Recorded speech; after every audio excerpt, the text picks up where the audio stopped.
Hey up. So sometimes I'm not sure what people want to see videos of and what you don't. In this case, I've got the 2002 Mini. I was going to take it out, road tested it, just put the stereo on and wondered why I had no sound at all, or hardly any sound from the front end. I went into the settings and realised that the settings have been set to the back of the car, and the front speakers were just not working hardly at all. Obvious port of call for those is that the speakers are just knackered, just dead, and they are. So I thought I'd just show you through. It's quite a straightforward process for how to get these speakers out. I'll show you a few bits that I've done just to make sure that you, if you want to do it on your 2002-ish first gen R50 Mini, yeah, this is the way I've done it. First thing then, getting the door card off. The surround here will just pop out, and there are 4 screws located in here. The T30s, I believe.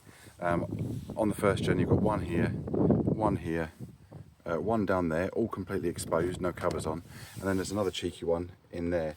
When I took the other side off, there was no resistance, so I assumed this side would be the same, but it looks like someone's taken the other door card off, not put the screw back in, and this is just snapped off. So behind the reflector that should be there, and there you go, there's the bits of the reflector. So that's the reflector that goes over that cap. There is a screw in there that's completely snapped off, so I have to find a way of getting some sort of screw back in there to hold it back in, but that's the screw coming off. Next you'll see, just out of shot there, that's the speaker on this side.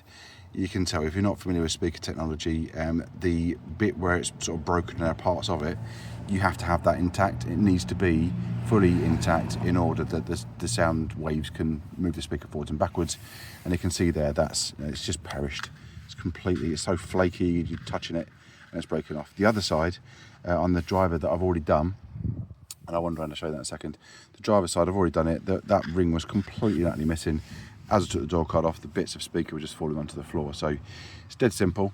Now I've taken that speaker off, you can see in behind here, that's the sort of the inner door. You've got a tweeter in the top that I'm not changing because I don't think that there's a lot of volume coming out of that.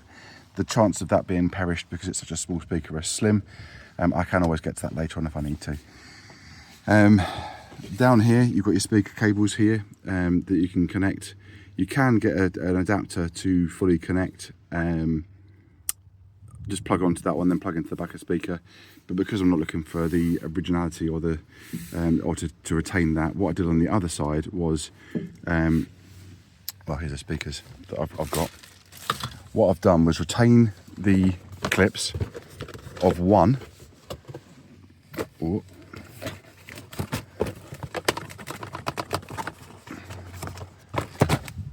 Let's try again. Right, so with one hand it wasn't easy to get out of that box. On this side you've got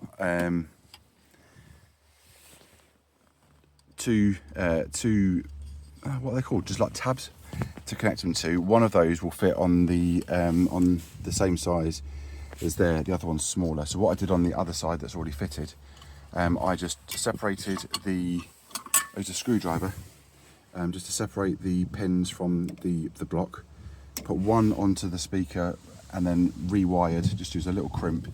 The speakers themselves come with a set of speaker wires that will connect onto there. I use that to sort of crimp on to get to the smaller side of the speaker, and away you go. They were from Bass Junkies. I mean, they were going back in the day, years and years ago. Bass Junkies were the absolute business for getting car audio stuff. Still trading on eBay. These are sort of the mounting brackets. You can see they go on the doors there. The original speakers, they've got similar sort of mounting brackets there, look. So those went onto the doors with the screws that came out of the car to take the speaker off. And then you've got screws that come with the speakers that screw back onto there. So I'll show you that bit in a second. The screws don't line up as cleanly as I wanted them to, but they're good enough to make sure that they're nice and secure. So I'll just show you that when I've got this one back on. Right, that was dead easy. Putting the door card back on again, it literally, there's a set of, well, you can see over that side, there's a set of clips on the top and they all pull out, and in this case they all stayed in place. there's that little latch for the window, for the door lock, sorry. That needs to go back in the hole. Make sure that goes in there. This one did have the screw in it, but when I took this door card off, the whole thing came off. So the little piece of plastic that holds the screw into the door came with it. So that was that. And this one had 2 long screws in here, one shorter, one there, same size as that one. That clipped back on. The door card's got little poppers around the edges, and again, none of the clips broke. It all went straight back on again, and it's as tight as it was before. Just got to put the reflector on and do the other side.